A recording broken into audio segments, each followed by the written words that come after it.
To be a teacher for years. She now hated it, and at 5 years old she was done. So I did what any parent probably does. I chalked it up to her being tired. After all, starting school is exhausting for anyone, let alone a 5-year-old. On the 6th day, she told me she still hated school. On the 7th, and on the 8th, she told me that her teacher hated her. On the 9th day, she said that she had a stomach ache. Please don't make me go, Mom.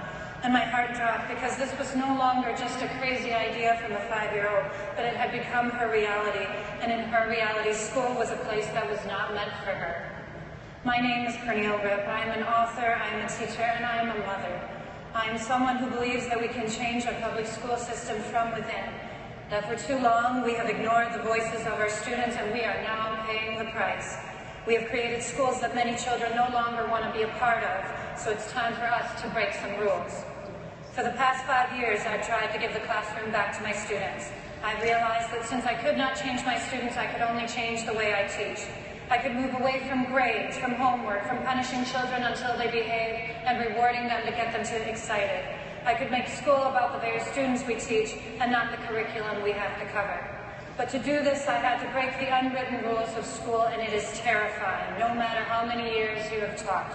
Society force-feeds us with what school should be so that when we bring in new ideas or even trust our own instincts, we assume it will never work because it's against the rules.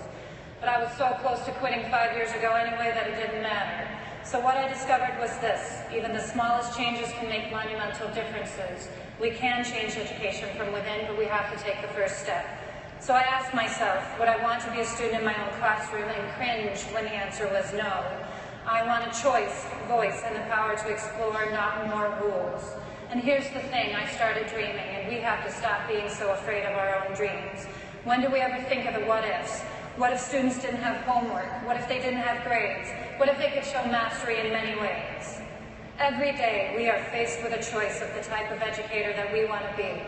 We're given a new chance to reinvent the way we reach all children, but we have to change the way we're teaching. We have to give our students a voice. School needs to be a place where children thrive, not survive, and that change starts with us, not administrators, not politicians. We have to create classrooms that our students actually want to be a part of, and not just because we told them that they had to, but because they know they matter and that their voice matters. So if we say we truly care about students, then we have to care about the way we teach them. Not just what we teach, but how we teach them. We have to create classrooms where students have the right to speak up, to ask questions, to ask why they have to do something. So if I can ask you to please do one thing after today, it is to ask your students. But not just ask them the easy questions, ask them the hard ones too. Ask them what kills their love of learning, and then smile, listen, and then do. Because children will tell you the truth, so you can't be offended. In the end, I would rather have a child feel comfortable enough to tell me the truth than for a child to tell me what they think I want to hear. 5 years ago, I realized that I needed to take responsibility for the damage I had done to students, so I changed. And if you want to change, you can too. Take my word for it, I am not that special.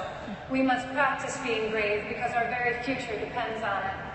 I believe that there was one way to do school to kids. Now I know that school needs to change, and we have to change it from within.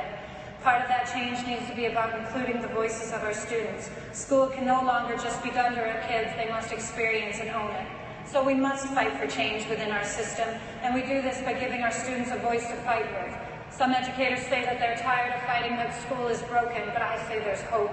That among all of this poorly considered reform, we can still look at our students and see their dreams. Have hope because they do. They hope that school will become about them again. We are the change for all of those children whose lives have been determined by assumptions and circumstance. We are the change for all of those teachers who don't think they have a voice. You do, and so do your students. So stand up, speak up, break the rules, try your ideas, steal my ideas, and be proud if they work, be proud if they fail, for at least you tried something. You may be just one, but think of how far your words can go. So take your dream and your need for change and do something with it. It is not too late to change, not too late to make a difference. And if you're just starting out, don't start the way I did. Start out right, be the change, give the classroom back to your students.